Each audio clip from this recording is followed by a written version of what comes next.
All right, today we're going to talk about the absolutely wild story of Etheridge Knight. He was an American poet who was convinced that poetry, the written word, could literally bring someone back from the dead. And why was he so sure? Well, because it happened to him. His life is one of the most powerful stories of transformation you'll ever hear. I mean, just listen to the man himself.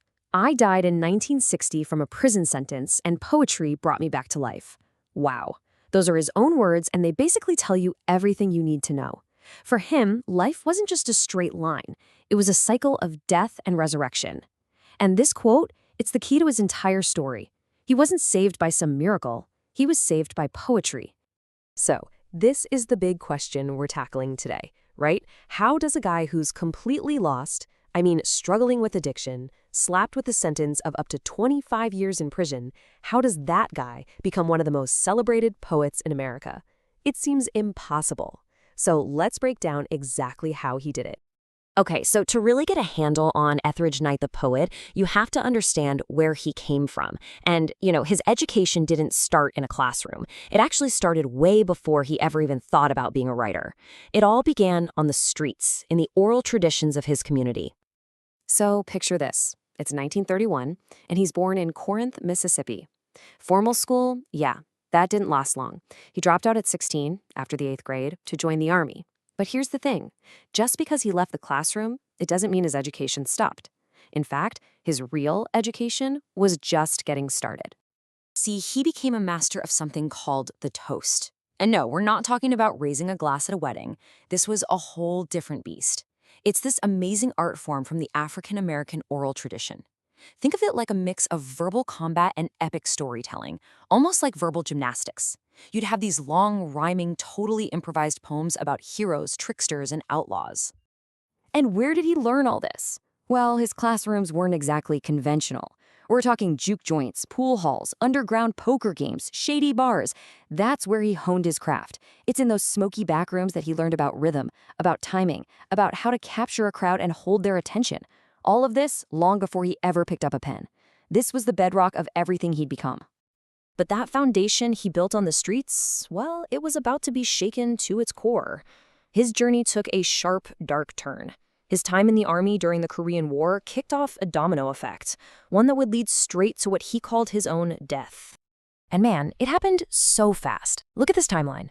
He joins the Army at just 16 years old. He serves in Korea, comes home with a shrapnel wound, and that's where the trouble starts. The morphine they gave him for the pain, it turns into a full-blown addiction that just takes over his life for the next decade.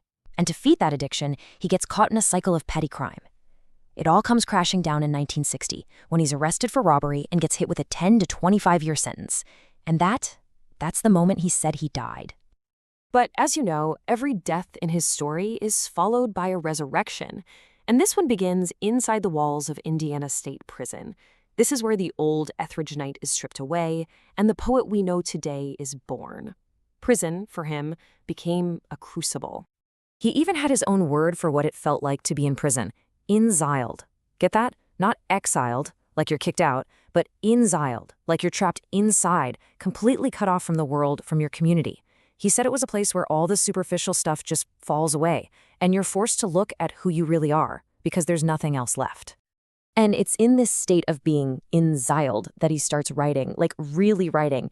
He somehow manages to connect with literary heavyweights, people like Gwendolyn Brooks and Dudley Randall, who just see this raw talent in him and decide to help. And get this, from inside his prison cell, he gets his first poem published. A few years later, in 1968, his first book, Poems from Prison, comes out, and he's still an inmate when it happens. I mean, that's just unbelievable. So when he finally gets out, he doesn't just fade away. Oh no.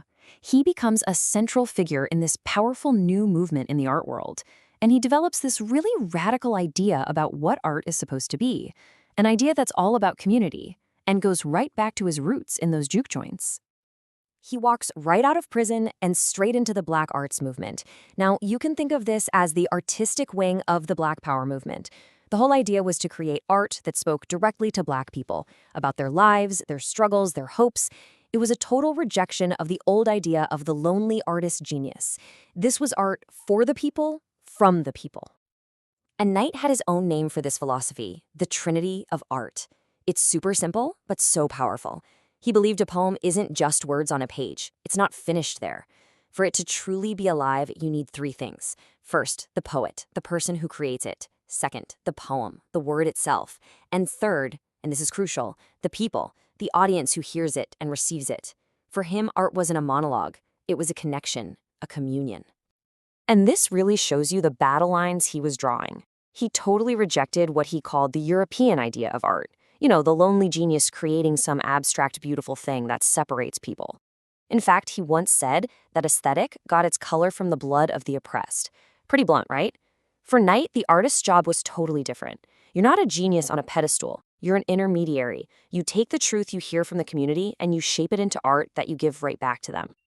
So, where did all this lead? What's the legacy of this incredible life and this, totally revolutionary way of thinking about art? Well, it's a mix of huge success, personal struggle, and this unwavering belief that words can literally save you. I mean, after he got out, his career just exploded. We're talking grants from the Guggenheimer Foundation, the National Endowment for the Arts, the big leagues. His book Belly Song was nominated for a Pulitzer and a National Book Award. Think about that.